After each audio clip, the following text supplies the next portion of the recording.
నిన్నటి రోజున మాజీ మంత్రివర్యులైనటువంటి అంబటి రాంబాబు మీద ఈ కూటమి ప్రభుత్వం చేస్తున్నటువంటి అరాచకాలన్నీ మనం గమనిస్తూనే ఉన్నాం.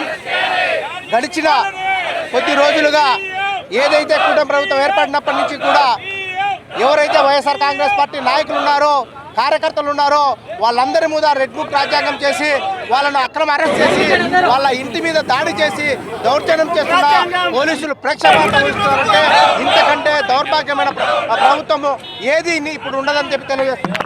ఎందుకంటే ఎప్పుడైతే కూటమి ప్రభుత్వం ఏర్పడినప్పుడే ఆ రోజే చెప్పడం జరిగింది, రెడ్ బుక్ రాజ్యాంగం అమలు చేస్తాం ఆంధ్రప్రదేశ్లో అని చెప్పేసి. నిజంగా ఇది చాలా దుర్మార్గమైన చర్యగా మనం పరిగణించాల్సిన అవసరం ఉంది. ప్రజాస్వామ్య వ్యవస్థలో రెడ్ బుక్ రాజ్యాంగం చేస్తూ ఈరోజు మంత్రులైతేనేమి, అలాగే మాజీ మంత్రులైతేనేమి వాళ్ళ ఇండ్ల మీద వాళ్ళ కుటుంబాల మీద దాడి చేయడం మనం గమనిస్తూనే ఉన్నాం. మొన్న జరిగిన నల్లపరెడ్డి ప్రసన్న కుమార్ ఇంటి మీద అయితేనేమి, రోజా గారి మీద అయితేనేమి, నిన్నటి జరిగిన అంబటి రాంబాబు మీద జరిగినటువంటి దాడులు ఇది ప్రభుత్వ దాడులుగా మనం పరిగణించాల్సిన అవసరం ఉంటుంది.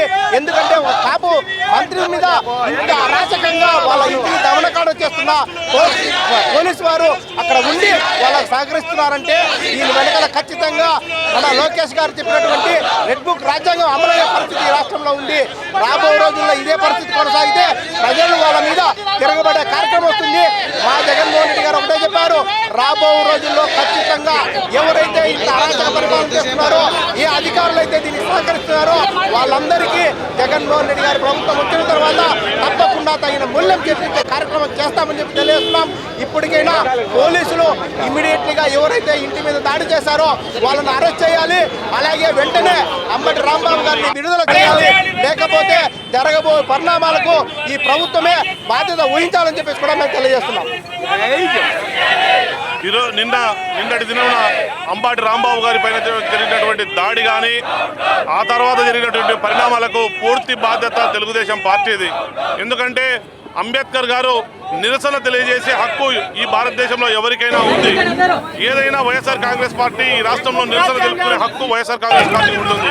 కానీ నిన్న కార్యక్రమానికి వెళ్తున్నటువంటి అంబటి రాంబాబు గారిని రెచ్చగొట్టి చెత్త మాటలన్నీ వాళ్ళే మాట్లాడి ఒక మనిషిగా అతను రెస్పాండ్ అయినప్పుడు మాట్లాడిన మాటలను పరిగణలో తీసుకొని లాస్ట్కు అతను రాత్రి సాయంత్రం మాట్లాడినప్పుడు కూడా నేనేదన్నా మాట్లాడింటే అది తప్పుగానే భావిస్తా, కానీ నేను కూడా ఒక మనిషినే, నా మీద జరిగినటువంటి దాడి ఏమమైన చర్య కాబట్టి నేను కూడా రెస్పాండ్ అయినా అని చెప్పి ఆయన మాట్లాడడం జరిగింది. మరి జరిగిన తర్వాత పరిణామాలన్నీ కూడా చకచక తెలుగుదేశం పార్టీ ఆధ్వర్యంలో కావచ్చు, ఈ హోంమంత్రి అనిత గారి ఆధ్వర్యంలో కావచ్చు, లోకేష్ గారి ఆధ్వర్యంలో కావచ్చు, ఇవన్నీ కూడా గట్టి మొత్తం, ఎందుకంటే కేసులు పెట్టే దగ్గర నుంచి ఇంటి పైన జరిగినటువంటి దాడి మేము ఖండిస్తూ ఉన్నాం. ఈరోజు పెద్ద ఎత్తున వైఎస్ఆర్ కాంగ్రెస్ పార్టీ నిరసన తెలియజేస్తూ ఉంది. దీన్ని ఇప్పటికైనా కూడా మేధావులందరూ కూడా మేల్కోవాలా. ఇదే ఆటవిక రాజ్యం.